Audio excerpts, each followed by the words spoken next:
안녕하세요. 지극히 작은 자입니다. 죄에 대해서, 죄라는 것이 무엇인지에 대해서 다시 한번 생각해 보게 되는 요즘입니다. 성경에서 죄를 가리키는 말은 우선은 히브리어로 타하트란 단어를 생각할 수 있겠죠. 어디 어디 아래에 놓여 있다는 그런 전치사적 의미로 사용되기도 하지만 관역을 벗어난, 목표점을 벗어난 그런 의미를 갖고 있는 단어인 것입니다. 그리고 헬라어로도 하마르티아라는 단어가 있는데 이것이 죄를 가리키는 단어이죠. 근데 이 하마르톨로스, 죄인을 가리키는 이 단어도 이 어원을 살펴보면은 목표물에서 벗어나다, 관역을 벗어나다, 목표물에서 빗나가다 이런 단어의 어원을 확인할 수 있습니다. 목표물에서 벗어났다, 관역에서 벗어났다. 그럼 인간의 목표는 과연 무엇일까요? 하나님께서는 우리 인간으로 하여금 무엇을 목표하도록 만드셨을까요? 그것에 대해 성경은 우리와 하나님과의 교제, 교류, 소통, 그리고 장차 나아가 하나님과 함께 이 천하 만물을 다스리는 것까지 우리 인간이 영원로워질 것을 말씀해 주고 있습니다.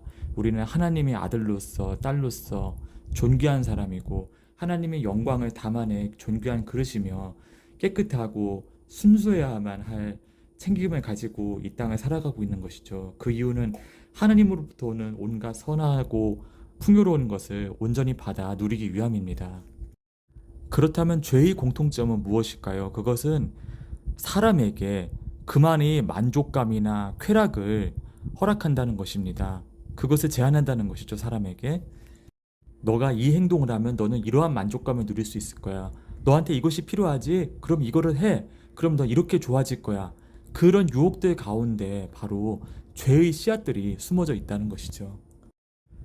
돌이켜보면 인간이 처음으로 저지른 죄는 바로 선악과를 따먹은 죄악으로 우리가 알고 있는데 우리가 생각해보면 그 선악과를 따먹게 된 그 현장에 즉 뱀과 하와가 만나게 된 그 현장에 만약 하와가 아담과 함께 있었다면 혹은 하와가 뱀과 대화를 나누는 하와가 이 동산 전체가 하나님의 영역이고 하나님과 나와는 함께 거하는 존재이다라는 것을 자각하고 있었더라면 하와는 과연 선악과를 따먹는 선택을 하였을까요? 그렇지 않았을 것입니다. 죄의 삭은 사망이라고 성경은 증거하고 있지만 그 죄의 뿌리는 바로 고립감, 고독감에 있는 것입니다. 나는 혼자야. 이 모든 문제는 내가 책임지고 해결해야 돼. 혹은 이 문제 가운데 내가 어떤 선택을 하고 어떤 독자적인 대응을 하는 대로 나는 나에게 필요한 유익을 얻을 거야 라는 잘못된 생각인 것이죠. 돌이켜보면 우리 현대인들은 여러 가지 이유로 이와 같은 고독감을 경험합니다. 관계의 단절, 그리고 취업이나 어떤 진학에서의 어려움, 그리고 누군가를 돌봐야 하는데 그에 대한 결핍, 내 힘으로는 감당할 수 없는 어떤 환경들 등 우리를 고독하게 만들고 문제 가운데 고립되게 만드는 여러 상황들이 있는 것이지요. 그 상황에서 죄는 우리에게 제안합니다. 야, 하나님 생각하지 마. 야, 기도하지 마. 예배드리지 마. 그런데 그 죄의 유혹은 그것을 넘어서 우리가 어떤 행동을 반복적으로 할 것을 제안하는 것입니다. 그 중에 제일 대표적인 것이 바로 물질주의, 쾌락주의, 즉 육신의 정욕, 안목의 정욕, 이생의 자랑인 것이죠. 구체적으로 말하자면 그것은 어떤 문제에 대한 부정적인 예상을 막 속으로 되풀이하면서 걱정, 근심, 낭망, 좌절을 하고 있는 우리의 자아일 수 있고 그 문제를 회피하고자 어떤 순간적인 쾌락을 추구하는 어떤 자유행위나 어떤 성적인 파트너를 찾아 나서는 어떤 음란의 영역일 수 있고 혹은 술을 마시거나 마약에 빠지거나 뭔가 약물에 중독되거나 하는 듯이 자기를 뭔가의 중독에 내던지는 여러 요인들이 있을 수 있는 것입니다. 우리에게 너무나 익숙한 그런 죄의 여러 형태들인데 그것이 우리에게 가져다 주는 것은 곧 하나님과의 완전한 단절을 의미합니다. 우리는 하나님을 믿는다고 하지만 그런 죄와 함께 있으면 하나님을 온전히 의지할 수 없고 온전히 하나님께 아뢰 수 없고 또한 하나님부터 오는 온전한 보호를 받을 수 없습니다. 다만 하나님께서는 지금도 기다리고 계시는 거죠.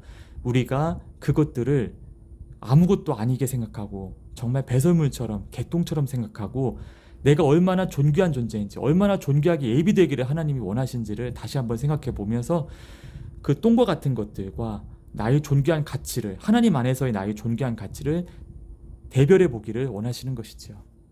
죄가 우리에게 제공해주는 순간적인 망각, 순간적인 기분 좋음, 순간적인 도피처와 같은 혹은 순간적인 좋은 감정과 미래에 대한 어떤 좋은 예상들은 그 본질은 우리와 하나님과의 관계를 단절하는 데 있습니다. 우리가 하나님께 전적으로 의존하는 것을 막고 우리가 하나님께 나의 문제와 상황을 하나님 앞에 있는 그대로 아뢰면서 자꾸 하나님이 새로운 비전과 새로운 꿈과 그리고 그 상황을 돌파할 수 있는 본질적으로 돌파할 수 있는 능력을 발휘되는 것을 막기 위해서 그러한 죄가 우리에게 마치 옵션처럼 사단이 우리에게 던져다 주는 미끼인 것이죠. 나는 휴거받을 수 있습니까? 나는 구원의 대상입니까? 라고 묻는 많은 질문들이 있습니다. 휴거는 간단합니다. 그런 사슬 가운데 내가 얽매이지 않고 하루하루 매순간 매순간을 나는 하나님 한 분만으로 만족합니다라는 것에 아멘할 수 있는 그 사람이 휴거가 되는 것입니다. 오직 그 한 가지 마음가짐이 진실로 충족이 된다면 그것이 곧 휴거의 조건입니다.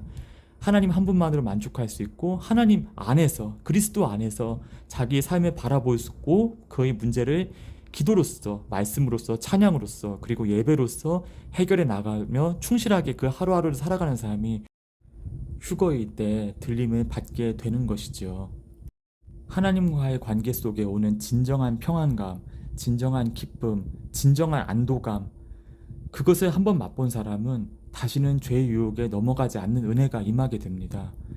혹은 부지불식간에 실수로 넘어짐이 있었다 하더라도 빨리 돌이키고 자기 안에 주어진 참 선물, 즉 그리스도 안이라는 본질 가운데 머물게 되는 것이죠. 그렇게 함으로써 그가 진실한 그리스도인지 그렇지 않은지가 판별되는 것입니다. 바로 삶을 통해서이지요. 절망적인 상황이나 큰 문제는 우리를 고독감, 공허감, 무력감, 그리고 좌절을 느끼도록 유도합니다. 그런데 내 힘으로 해결할 수 없는 문제에 대해 성경은 근심하지 말라고 가르칩니다.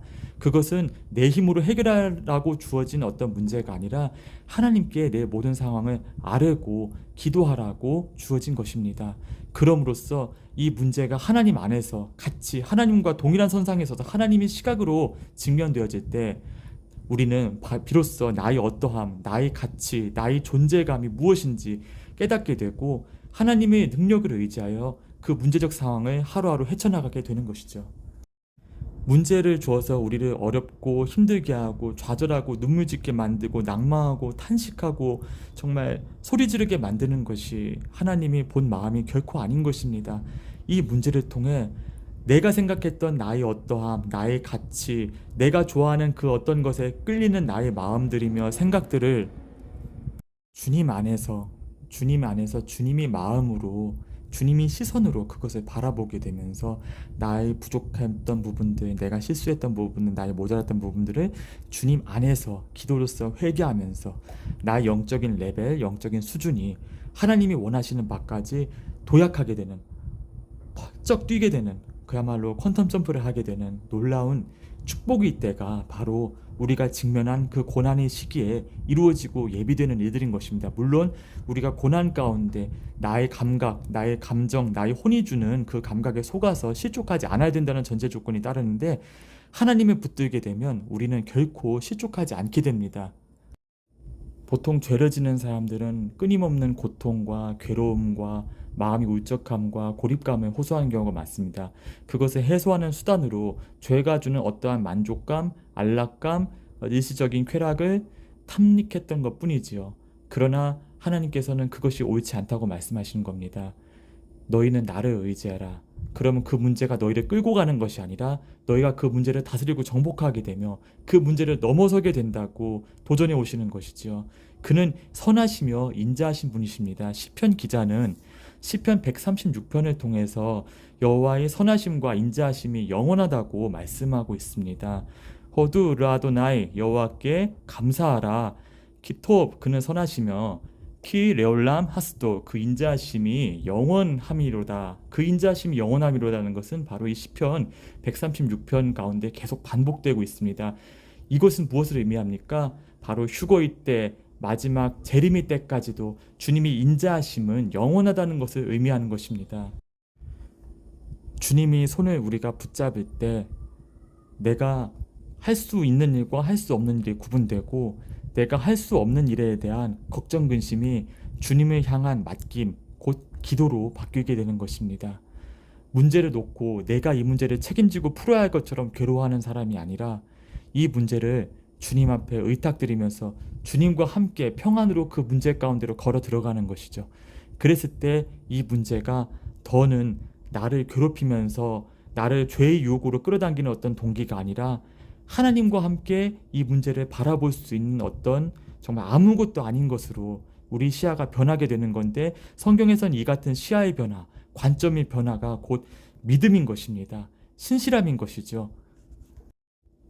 겸손한 마음으로, 평안한 마음으로, 감사한 마음으로 그렇게 주님과 내가 함께 있다는 사실을 굳게 믿으면서 하루하루를 사는 사람에게 하나님께서는 네 믿음이 너를 구원하셨다고 말씀하시는 것입니다. 그렇게 저와 여러분의 삶의 문제들은 해결되기 시작합니다. 내가 처음에 생각했던 것보다 훨씬 더 나은 방향으로, 훨씬 상상하지 못했던 놀라운 퍼즐들이 맞춰짐을 통해서 해결되게 되는 것이죠. 이것을 믿음의 눈으로 바라보며 그대로 살아내는 삶이 곧 진정한 크리스찬들의 삶인 것입니다. 앞으로 예견되는 어려움의 시기는 이러한 믿음의 삶, 주님 안에서의 신실한 삶, 겸손과 평화와 감사로 주님과 손잡으면서 걸어가는 삶의 자세가 아니고는 감당하기 어려운 시기인 것입니다. 그러나 이 겸손과 평안과 감사의 사람은 이것이 바로 환난의 시작이니 내일 모레 주님이 오신다는 말에도 현혹되지 않습니다. 그것은 죄에 빠지는 것만큼이나 위험한 것입니다. 왜냐하면 하나님의 때는 하나하나 스텝 바이 스텝으로 한 단계가 성취되면 그 성취된 단계를 수습하는 때가 있고, 그 다음에 다시 그 어려움이 높아지는 때가 있고 다시 수습하는 때가 있는 방식으로 한 단계 한 단계별로 진행되기 때문이죠.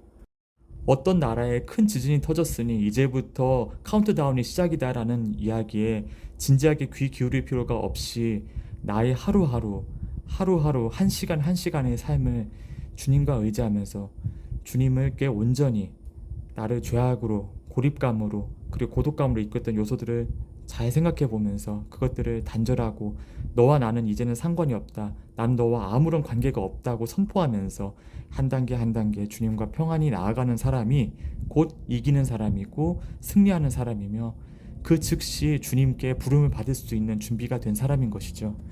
이러한 믿음이, 이런 유의 믿음의 소유자에게 하나님의 각별한 보호하심이 있고, 각별한 예비하심이 있고, 또 각별한 사명이 주어짐이 있고, 또 놀라운 승격과 그리고 놀라운 형통의 계기가 열리는 시기가 바로 우리가 곧 맞이하게 될 어려움과 굴곡의 시기인 것입니다.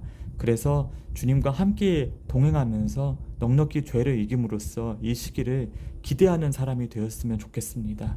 감사합니다.